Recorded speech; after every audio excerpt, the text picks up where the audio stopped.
Hello folks, and a very warm welcome to the Supplier Spotlight podcast. My name is Liam Ball, your magical wedding host, also known as the Gentleman Magician. And as I always say, this podcast exists to shine a light on some of the very best people in the wedding industry, particularly people who care about doing things properly.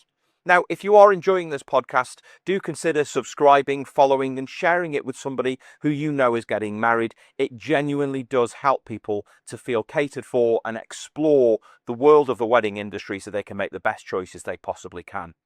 Now, today's conversation is going to focus on an area of the wedding industry which is so often overlooked, and that is menswear. From suits, styling, confidence and fit to helping men feel comfortable and sharp on their wedding day, we're going to be chatting with somebody who works closely with grooms and anybody who wears a suit to make sure that they don't just feel the part, but they look it as well.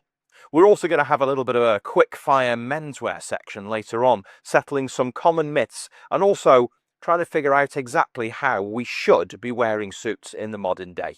So with a deep understanding of tailoring, style, and how men actually want to be treated, it's a pleasure to welcome to the Supplier Spotlight podcast, Iain Kinsman from Anthony Formalwear. Hi Iain, how's it going? Fine, Liam. How about yourself? Absolutely marvellous, thank you very much. Yes, it's a nice February day here in Essex, and yeah, it's cold outside, so I'm thankful that I've got this nice area to be warm in. How about yourself? Yeah, it's a bit damp. I'm by the coast, actually. I live in Frinton, so Oh gosh, windy and damp today. windy and damp, but hey ho. That's England for you, I guess. So Yeah. let's sort of chat about the biz, Anthony Formalwear. So how did it all start, and how did it find its way into menswear, and of course amongst the other things that Anthony Formalwear does, into weddings? Well, the business started in 1968. It was founded by a guy called Bernard, named after his son, Anthony. And it started off as a designer menswear shop, small little Italian brands, things like that. And then early 80s, they introduced some top-end formal wear to hire, mainly tailcoats and dinner suits for the customers. And we ran it alongside the menswear. And then over the years, it sort of developed. The menswear was becoming harder and harder due to constrictions from suppliers and things like that. And the formal wear was getting bigger and bigger. And we found a niche where we could design our own formal wear to sell and hire. And then we expanded into other shops and other locations. So generally, it's just we've gone from a menswear retailer into the hire, and then now doing more custom-made, made-to-measure suits. So you can offer a broad range of stuff. Yeah, it's almost going full circle where we're retailing again a lot more than we have done for years. We've had shops in different locations. We're now settled in Billericay and Colchester, which gives us a large catchment area because people travel a lot more than they used to. Yeah. So yeah, we've got third generation of the family still works in the business at the moment. Not myself. And we have a good reputation. We've dealt with thousands and thousands of people over the years. So it's a lot of stuff. So, I mean, essentially, so formal wear wasn't always the plan, but it's kind of, it started out with a little bit and then it's grown into it and then it's been a focus, and now you're kind of moving again into more sort of general men's fashion. Am I understanding that right? Not so much. It's different nowadays. I think we had the formal wear. We also became a manufacturer for a long period of time, for about 4 years, and designer made our own stuff and sold it to other shops around the country as well. Yeah. But the market's changed.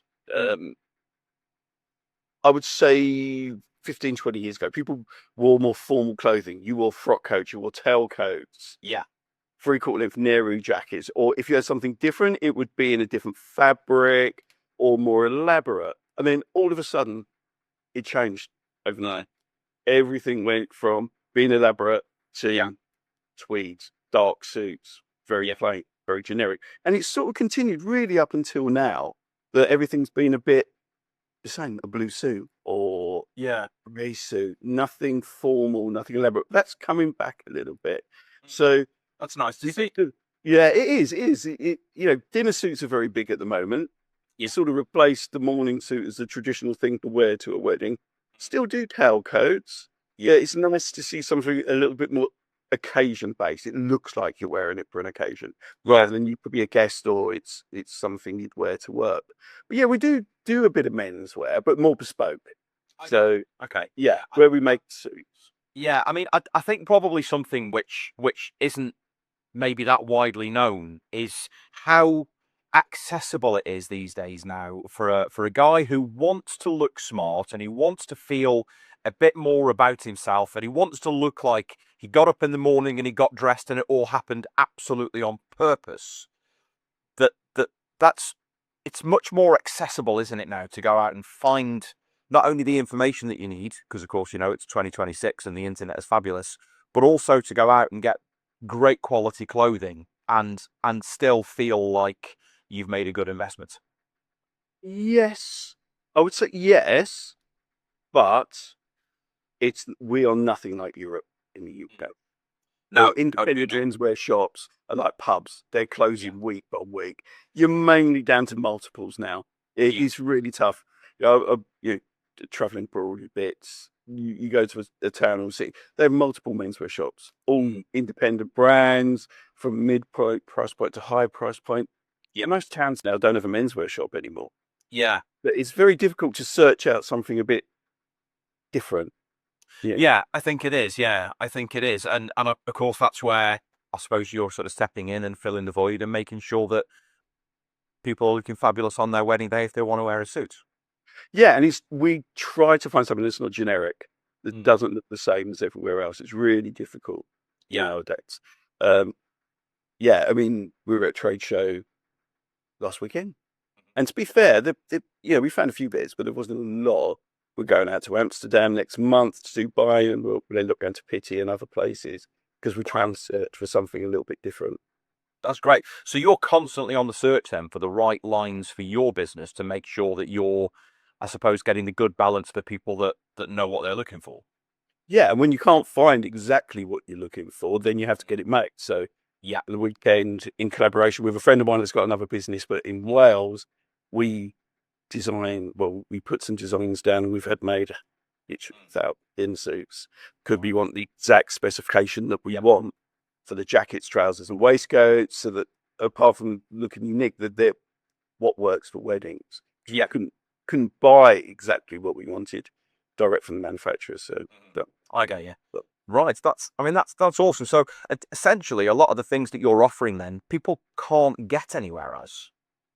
certain things, especially on some of our hire suits, all our original hire suits, some of the newer ones, yes, you can, but it's in selected outlets. A lot of them are our friends and things like that. Our new dinner suit is exclusive to us. All the other hire suits are exclusive to us. We had the fabric specially milled at Barbaros in Milan, and then we pulled that over and had made in Europe. Yeah, we tend to keep a lot of that unique. We use a very exclusive tailoring company for our made to measure, which works really well because they do some beautiful fabrics at a very good price, and the stuff is superb, and that gives us the opportunity to offer a massive range on that side of things. And when we search out, we try to make it, a curated range of the best that we can find, little bits of here and there. Amazing. So, I mean, let's say, sort of somebody's walking into your shop and they're looking around, they're thinking everything you've got is great, but what I want is something just a little bit more so. So they're going to go down your sort of made to measure range. Yeah. And I mean, I'm the proud owner of several sort of tailored, bespoke, and made to measure suits, which the whole process is it's a wonderful thing, isn't it? Yeah, people really enjoy it. They find it daunting. I think sometimes people will come to us with an idea. They say, I want this. I'm looking for this. Generally, we find that made to measure is a precursor of what is going to come in 2 to 3 years' time. You get guys coming in now looking for a certain thing that they can't buy in the shops. So then we find that. We do that for them. Alternatively, you just get the guys that want to have something made, something special for the wedding day. Yeah. And then the most daunting part is just going, I'll have that fabric, because it's coming from a swatch. There's not everything available. Once they get through that, it's quite a pleasurable experience, choosing your buttons, your lining, your lapels, your personalization, and having it all fitted, discussing how they want it to fit and the drape and everything else. Some guys get really into it, and we do such a mixture. Last week I did double-breasted, like soft Italian tailored jacket with double pleated, high-waisted trousers. I did Italian non-crease linen slim fit suit. Saturday I did a pink velvet dinner jacket. Wow. You know, just So wide range of everything, isn't it? yeah, we did a lot of really different suits, and the groom is something a little bit different to stand out from the other people. Yeah. But, That's right. I mean, I often sort of sit back sometimes and think, gosh, that guy looks really smart and he's clearly had that suit made or he's been in and, he's had it tweaked or he's had it tailored. Where did he get the idea from? And I've discovered, of course, through speaking to various people in various sort of places, that a lot of the time they'll see something like a celebrity and they'll go, oh, I like that little detail. Or they'll see something, well, I like that and I like that suit and that suit looks great and that one's good and I like this there and that colour's. But of course, they can't find all of those things, and that's how these things sort of start to build, isn't it? So, yeah, go on. no, go on, carry on. Sorry. So one of my favourite quotes in the Debrett's little men's style book, because I spend quite a lot of time looking at this stuff, is that a man should look as if he bought his clothes with intelligence, put them on with care, and then forgot all about them. Yes. It's very difficult to dress men like that, though. It is, isn't it? It really is. I mean, I sometimes wonder if people just went straight to the end bit and just forgot about it, right? Definitely. Because it's so. I mean, the fashion industry as a whole is so sort of female, women centric. It's often so difficult to find the right advice and actually get a hold of somebody who knows what a good suit should look like when you've got it on. Yeah, I would say two things. One, with the hire, you're aware of how people wear stuff. So we make sure that everything is there for them. Yeah. You know, every suit will come with a pair of cufflinks because invariably someone will lose their cufflinks, not find their cufflinks. Yeah. Every suit comes with braces because they put their hands in their pockets, they pull their trousers down, the shirt sticks out between the trouser and the waistcoat, looks awful in the photographs. Yeah. Yeah, if they've got shorter arms, we put armbands in to make sure the shirt sits in the right place. All those little things can refine the look of a higher suit or an off the peg suit so that it all fits absolutely perfectly. I would say with made to measure or bespoke or something like that, when you're creating a suit for someone, apart from the visual thing of the fabric, it's like you said about the cut or the way it fits. It's having somebody sizing you that really knows what they're doing. You're putting in a drop shoulder at the right amount, or lowering a collar, squaring the neck, crooking or straightening makes a massive difference. And I think that's a difficult thing because a lot of places offer made-to-measure suits. Yeah. But they're not really made to measure. Bespoke is different. Bespoke is handmade. You know, with made to measure, you're taking a set of dimensions, have a suit made, but you can do figurations. Most places just shorten the sleeve, shorten the jacket, take the waist, which doesn't really work perfectly. And to be honest, you know, we have a business, we have lots of staff. There's 3 of us that do made to measure. It takes years to be able to learn to do it really, really well. We don't just allow people to come in and do made to measure in the shop. But yeah, getting the cut perfect is the main thing on that, and it makes a real difference to the way it looks and drapes on. Really makes guys look sharp and smart. Yeah, I remember. In fact, I'm just thinking about it now. I remember buying my first ever made-to-measure suits, and funnily enough, it was in Burton's, up in the where I used to live, because Burton's used to do I don't know if they still do. Yeah, they did. Yes, yeah. And I remember going in, and I remember sort of saying to this guy, you know, I'm a magician. I want a suit that's going to look really smart. And he said, well, all these ones. He said, but if you want something that's going to be a little bit, you know, modern, a bit more unique, a bit different, go see Barry over there in the suit department. He's the guy with the bald head and the tape measure around his neck, and get a made-to-measure suit. And I was like, oh, okay. And I remember it just being almost like the most wonderful experience, where he's like, right, so we've got 5,000 fabrics to choose from. Which one do you like? And I'm like, that one looks good. Okay, and how about all these linings? There's twice as many of those. And it's like, whoa. But actually, what I ended up with was a suit, I think, that I wore for about a decade. And probably had another 4 or 5 on the back of that, which was great. And I think I probably wasn't aware of the wedding industry then as much as I am now. But I think even now, men often feel like an afterthought in the wedding planning process. And of course, when it comes down to going out and getting the right gear for for a man to wear on his wedding day, that sort of turns the tables a bit. But why do you think that is the case? And of course, how important is it that many of your customers feel that they therefore get their share of that experience? I think nowadays men are more into it than they have been in the past. Yeah. And right at the moment, they're quite lucky as well because the suit business is dire. People don't wear suits to work anymore. So the manufacturers don't make those. So the main market for suits in Europe is basically occasions. Yeah. Party, weddings, guests or grooms and things like that. So grooms have a lot more to choose from nowadays. But it's almost the one thing that they get to do for the wedding as well. Yeah. The one thing they have, I wouldn't say total control because definitely the first visit is normally with the bride. Yeah. Make sure they don't go, totally off script. But guys are a little bit more fashionable nowadays. 90% of them have an idea of what they want when they come in or how they want it to fit and things like that. So with us as well, they find it quite pleasurable. We get a lot of feedback from customers. It's always, oh my God, I didn't realize how enjoyable an experience it could be. And even from, just choosing an off the peg suit or having the suit made, when they come in, because there's so much, we dress them up, we try different things on them. They sort of really enjoy the experience. It is important because the whole day was that little thing that the groom maybe gets to go, actually, I want this. Yeah. And we do get the occasional one where the bride's like, right, well, I've got my dress, but he wants this particular suit or this. So we've got to wait for him to get that done and then go and choose the bridesmaids and then go and choose that because it's all around the groom. So every now and again, we get a wedding where sort of the colour scheme and everything else is around the groom. Yeah, I think it is important for the guys to start making it. And they do. They always want to be a little bit different to everyone else in the wedding. Yeah. I mean, it is their day. Of course, and I believe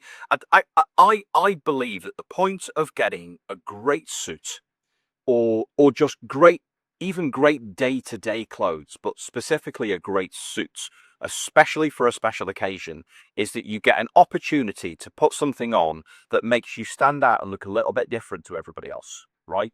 And I mean, we're not a society anymore that goes to operas and sits with royalty and has to wear top hats and tails where it's almost a uniform. We're now in a society where personal style and personal choices are super important. And of course, the right suit fitted the right way, but also with the right look and the right accessories can make a huge difference to how somebody feels and just their general day-to-day confidence overall, can't it? Yeah, and you can, like you said about accessories and things like that, you can change a navy suit from a business suit to an occasion, to something formal to something more casual. Change of a waistcoat, change of a tie, accessories, things like that. So, if you took a navy blue suit, put an Irish linen waistcoat underneath, like the traditional waistcoat you maybe used to wear with a tailcoat, put it on with like a grenadine tie, nice sharp shirt, pocket square. You've almost got the look of a tailcoat, but in a lounge suit. Yeah, so it gives you a more classic wedding look. Equally, having the same suit with, I don't know, a low cut waistcoat, dark tie, pockets, tie slide, pocket watch.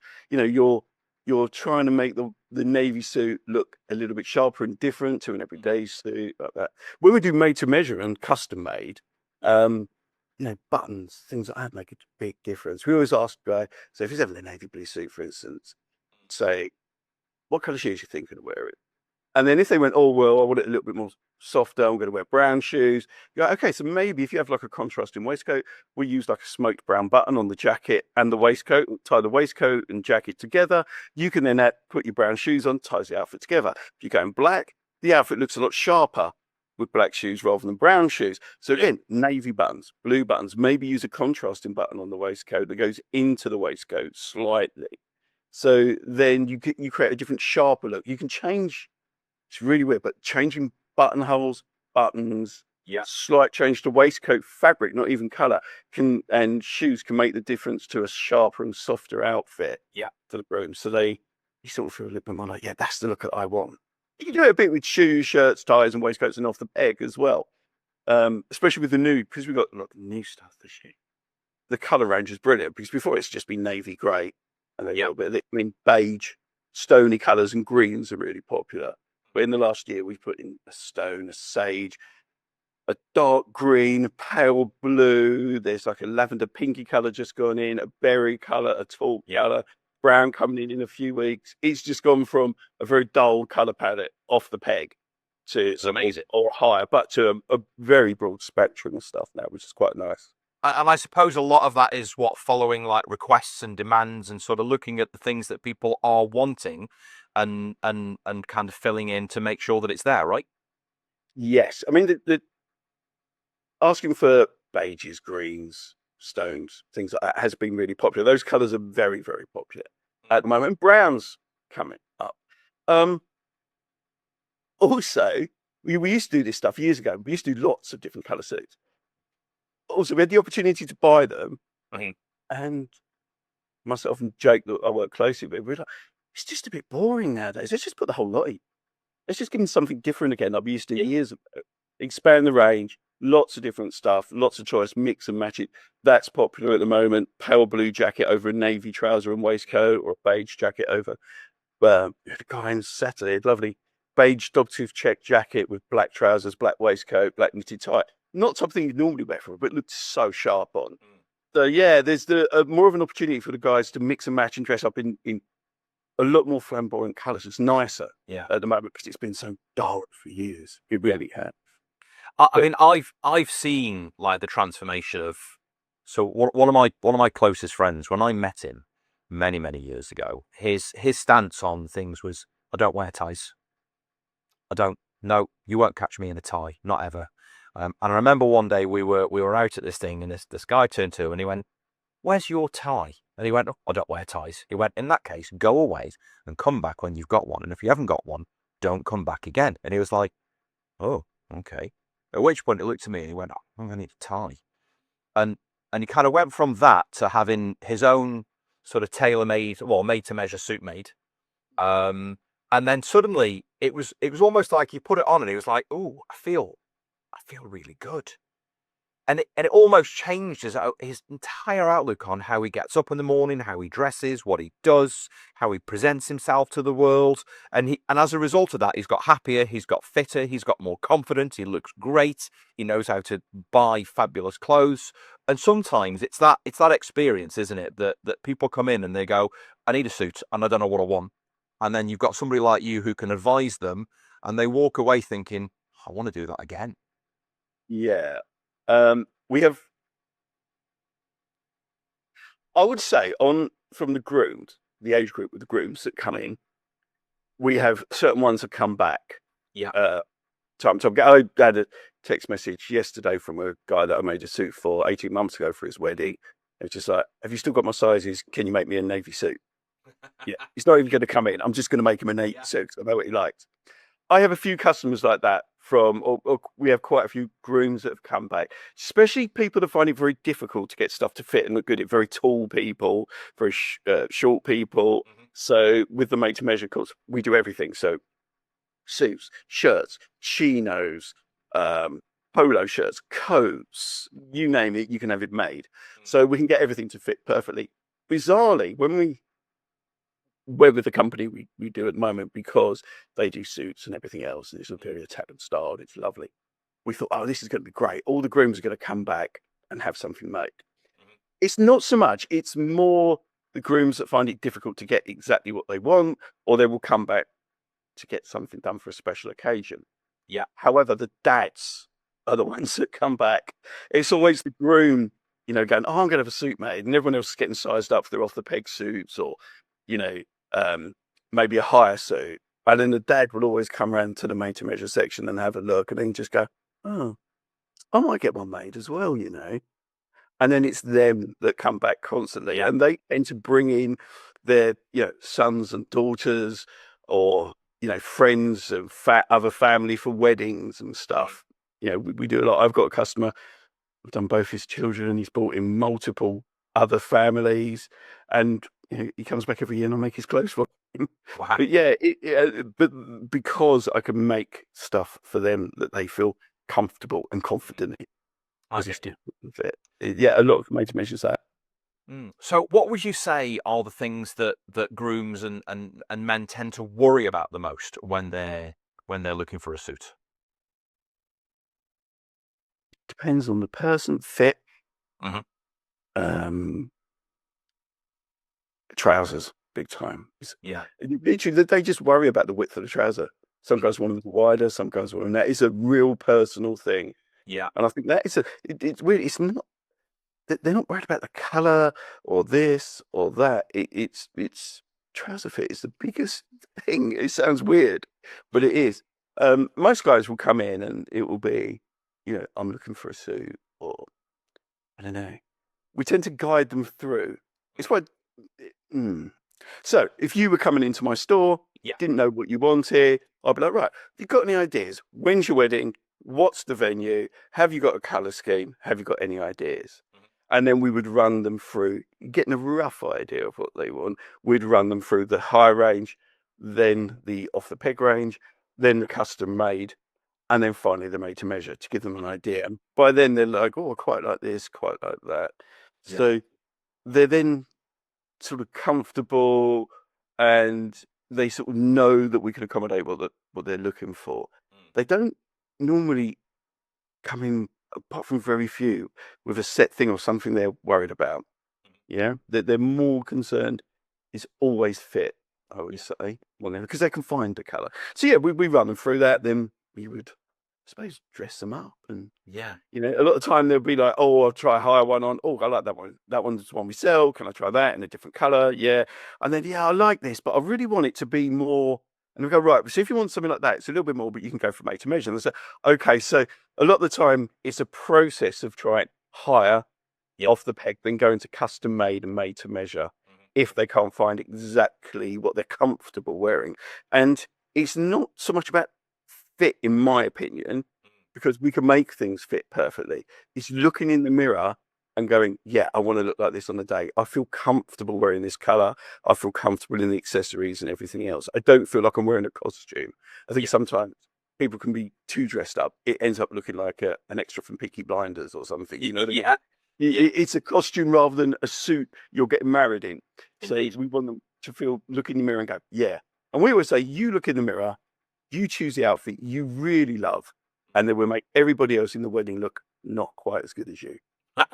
Brilliant. I mean, that's it, isn't it, right? A groom on a wedding day should be the best dressed man in the room. Exactly. And the only point to which that becomes a problem is if there's two grooms. Yeah. And they could still each be the best dressed man in the room. So yeah, that's amazing. I mean, I think this is it, isn't it? I think a lot of the time, a groom getting married will think, I've got to go out and buy a suit, or I've got to go out and get a suit. It's going to take me half an hour, right? Because I think a lot of the time men can be quite time blind with that, can't they? And they'll, oh yeah, it's going to be easy. I'm just going to walk in and go that one, and it'll just all magically happen. And of course, it doesn't. So, how long do you think that, or no, a better phrase of that question, at what point before a wedding should a groom really start thinking about when to go and find the right suit and go through that whole process?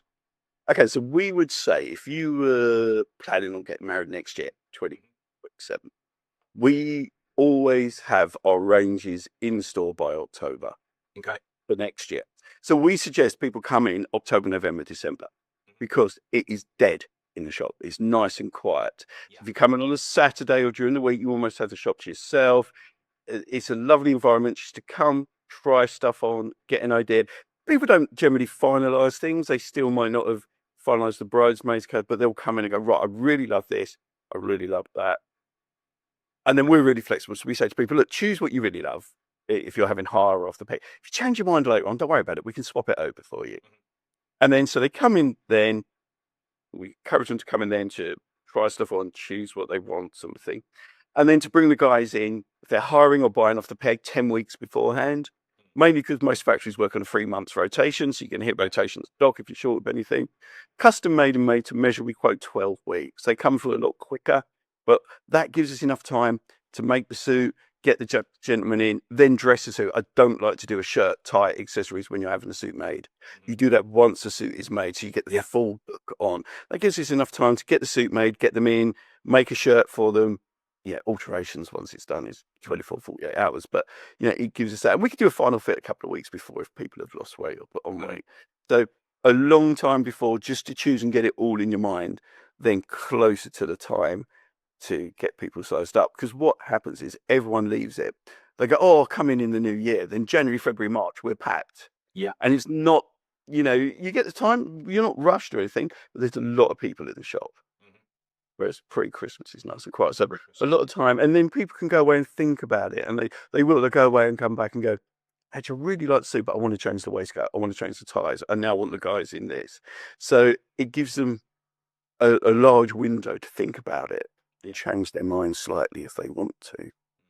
And of course, it's all the process. Yeah, planning is key. What's been, out of all the menswear that you've sort of ensembles that you've put together, what would you say has been your favourite today? What sticks out in your mind?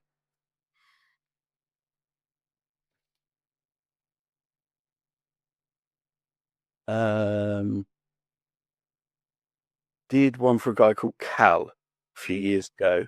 He came in with a picture of Mick Jagger at a wedding years ago.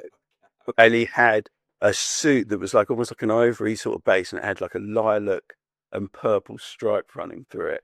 And I tried everywhere to find this fabric, couldn't find it. And it was he had one of those first festival weddings years ago. It was like a fairground, one of the first of those. So in the end, we managed to find a calico printing company that had a cloth usable. We got the copy, similar design, got it printed and made it in this candy striped suit. Wow. And he's about 6'3", big hair, a bit of a mod looking guy. And I made it in that proper, 3-button higher cut, Milanese rolled lapel and things like that. And it just looked absolutely stunning on it. Absolutely stunning. That was quite good. We also did a wedding a few years ago. Guy he was an animator and he was in a rock band, quite a character. And all the wedding wore, two-tone shoes, a spat shoe, open neck shirts. He had a pale pink double-breasted suit made. Wow. Everyone in his band had pale blue double-breasted suits. The family wore pale lemon double-breasted suits. And the dads were full man from Del Monte ivory double-breasted suits. Nice. I remember having them in the shop for these coming trial on a busy day, and people going, "Oh my god!"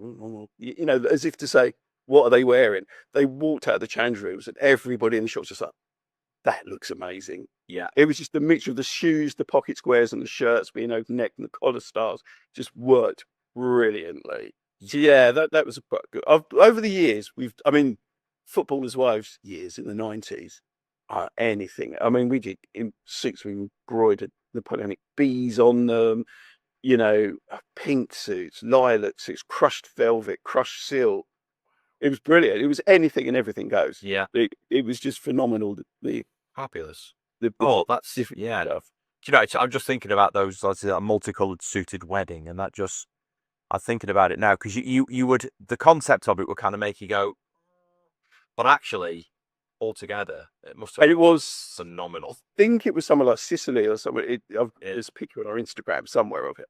But they are walking out of a church in Italy with the confetti. You can see the blue on one side, the yellow on the other, and he's in the pink walking out with her. Yeah. It looks, really, really good. Brilliant. But I suppose nowadays, we're doing a few more different coloured suits, so people can have a purple suit or whatever that we're doing off the peg and so. Oh yeah. People do try and express themselves in a way with dinner suits, black tie, tuxedo, whatever you want to call it. But it's harder. But there are a lot of fabrics in that. Like I did the pink one, this one. But I'm doing a cerise one Thursday night. I'm doing an ivory and gold brocade one for someone on Saturday. Wow. So guys do it. And there's certain tailoring books and certain tailoring companies, if you know where to get them, have ranges that are really elaborate. I've got like royal blue camouflage dinner suit samples made up in the shop and things like that. And invariably, that's a dad that would have something like that. But I think at the moment, going back to what we were talking about, dressing up, people feel smarter in evening wear because it's traditional, it looks sharp. But it's Yeah. very difficult to differentiate the groom from the other guys if you're all wearing black. You get a lot of people asking for cream jackets. We tend to play around with, if they want all black tie. If it's very simple, just change the pocket square on the ushers. If you've got green bridesmaids, they wear green pocket square, green wears white. Yeah. But things like double-breasted suits rather than single-breasted jackets, so the groom stands out. Cream white jackets are popular at the moment. Velvets are really popular. I think for the first time in like 25 years, we put velvet back into the hire in black, navy blue, green. I think we've got burgundy coming in for next year. So we make a lot bespoke, a lot made to measure. But guys want black tie, but they find it very difficult to look different. So we're trying to bring in more and more options on that as well. Yeah. I mean, that's something that I often, because I wear black tie quite a lot for formal dues. You know, I was very much in the realm of my body shape. I find it quite difficult to buy off the peg suits for now. The truth is, I just need to get fitter. But also, it's kind of opening up now to getting tailored suits, and I've got some fantastic suits which have been made for me, which it's a whole different experience. And my experience, I think, has been that when you've got two blokes standing next to each other, and one's wearing a suit which is an off the peg suit, and one's wearing a suit which is a tailored suit, they might be both of exceptional quality, but there is just something you kind of look and there's something, and I don't know what it is, but it looks better because, of course, it's been made to fit that human being specifically. Yes. Yeah, it's but you can tell. I can tell a lot. I remember sitting on the train a few months back. I think it was last year. And there was a guy standing up on the train that was going to my partner's house. And I said to her, he said, "They're made." She said, "How can you tell?" I was just the buttons, the way the shoulders fit. The shoulders are way too narrow for his chest size. Yeah. And I said, then when he moved, I said, yeah, and a fabric label on the inside as well. Bespoke fabric. You can spot it a mile off. But yeah, there is a subtleness that's very important in weddings, actually. I mean, subtleness in making the groom different, but there is a real subtle difference in the fit and shape of a proper bespoke or made to measure, not custom made. People get this wrong. And I think that's a big thing. If you're going to spend money on this, find out what they are going to do to the suit. For instance, there's companies that do what we call custom made. So it feels like made to measure because you've got fabrics, you've got buttons, but you're literally shortening the sleeve, taking the waist in, shortening the jacket. Fits better, but it's the same alteration you could do to an off-the-peg suit. Yeah. Except that's done during manufacture. Proper made to measure, or high-end made to measure, is where they would take your dimensions from either a tape measure or a master garment and feed it into the computer. So rather than it being a hand-cut pattern, the computer drafts the pattern for you. Yeah. And, parts of it will be handmade, parts will be machine made. If you're going full bespoke, what I would personally call bespoke, every single part of that garment should be hand cut and hand stitched. The internals of the lapel should have so many thousand stitches in by hand, things like that. But then this is the problem. People believe they're getting that. And unless you're paying £4,000, if you're on Severo £6,000, you're not getting it. No matter what they say. It's not made there. It's made abroad or somewhere. You can't make the man hours involved and the cost of the cloth and everything else. You've spent £2,000. Yeah.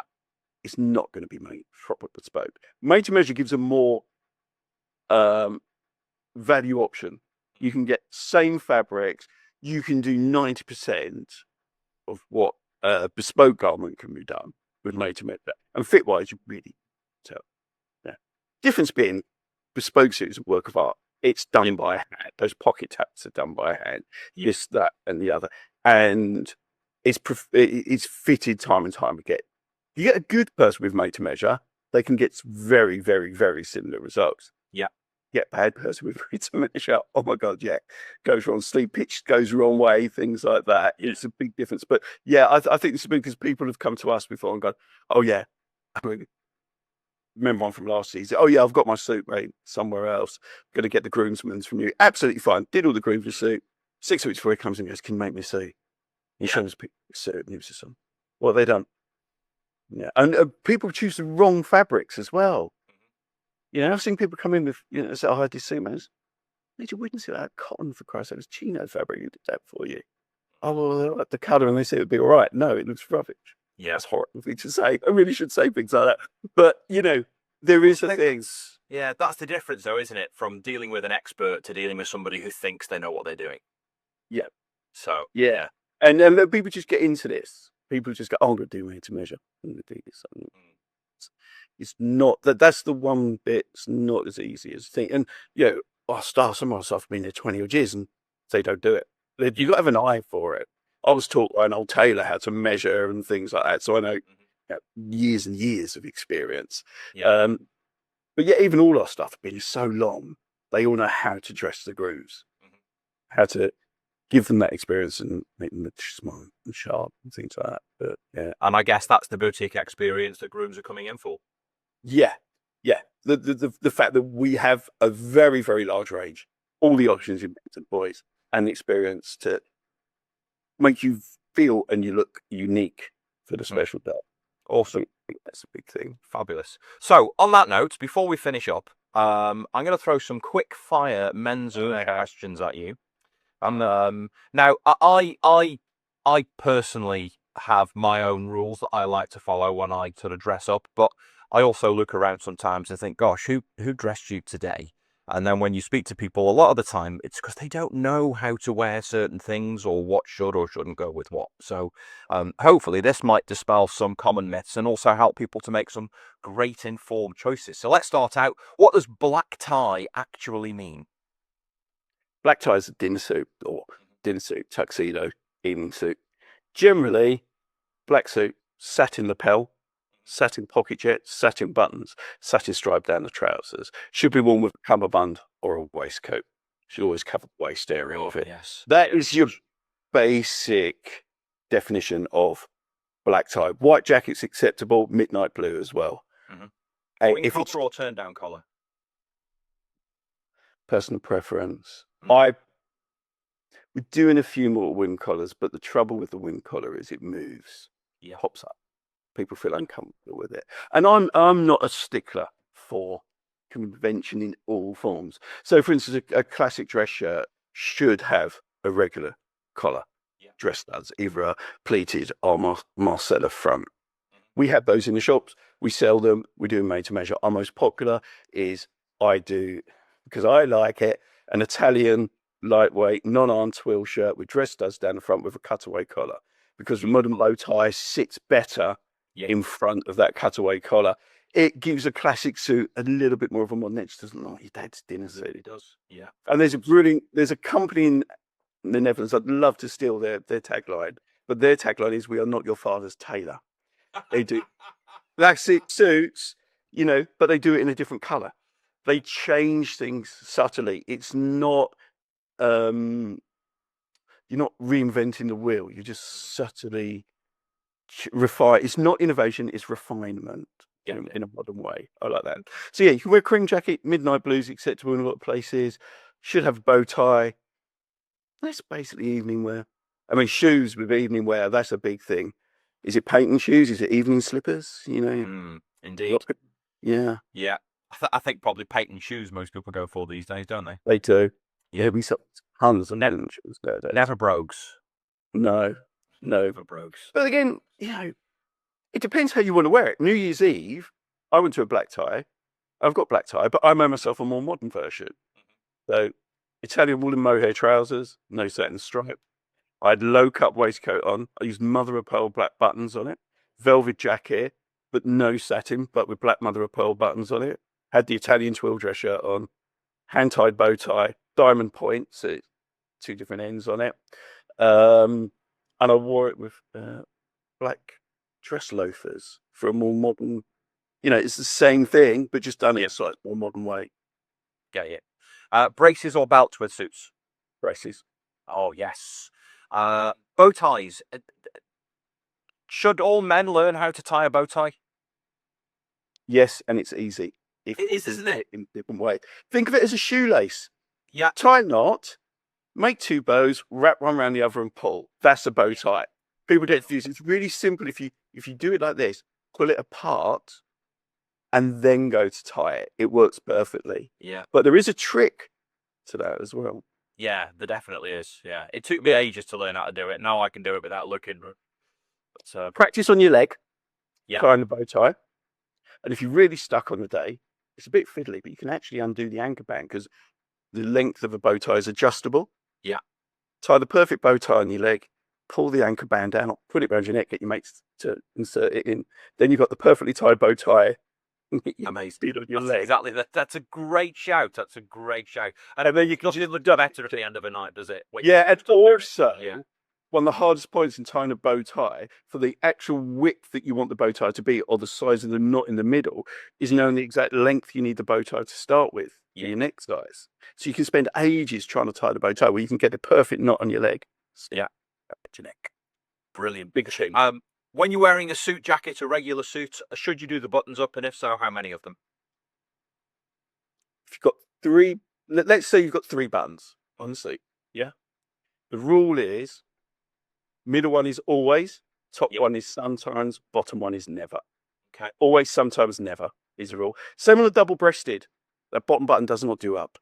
Yeah. You don't do up that last. Yeah, if you've got 6 buttons on your double-breasted, buttoning 2, bottom one stays undone. Bottom button should always be undone on the suit. Yeah. A question that some people often don't know the answer to. What's the difference between a single-breasted and a double-breasted suit? Single-breasted, the forepart hangs down, which is the front of the suit, slightly overlaps. 1, 2, 3, 4 buttons down the front. Double-breasted, the jacket wraps over. Yeah. So you generally have 4 or 6. 6 looks better at PB on a suit. Great stuff. 4 button on a jacket, on a casual jacket. But double-breasted is becoming more and more popular at the moment. It is, isn't it? We've just got, I think on a ready-made, I've got new double-breasted dinner suit, stone suit, and a navy suit in, and I'm just about to get the mink and the indigo in double-breasted now because look, guys, we're making a lot of double-breasted. That sounds amazing. Yeah, double-breasted suits are definitely making a comeback. Last question: when you're wearing a tie and you have a pocket square, should they match or not?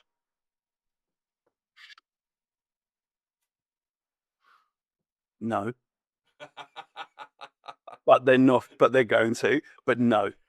Yeah. If you come to the shop and walk around the shop, okay, every suit in the custom, in the hire and the ready-made generally has a matching tie and pocket square.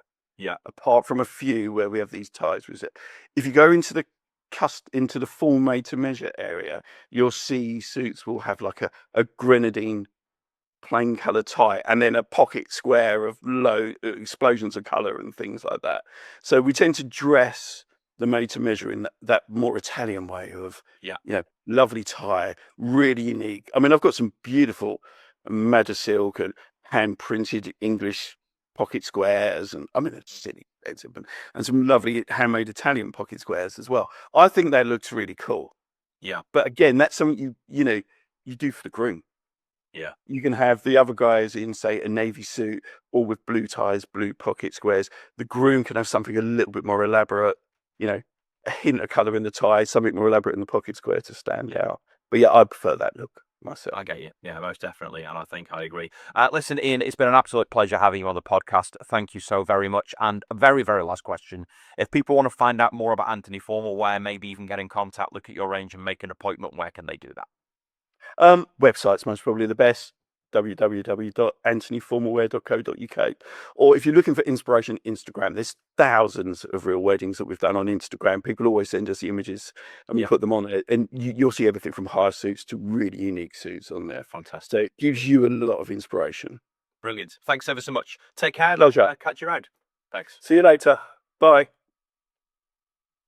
And there you go, folks. What an absolutely refreshingly fantastic conversation with some real insight into menswear and suits for a wedding day. And I think this is a topic which deserves a lot more attention. Now, if you are planning a wedding and menswear is something that's important to you and you want something that feels considered, well-fitted and genuinely you, I wholeheartedly recommend Anthony Formalwear.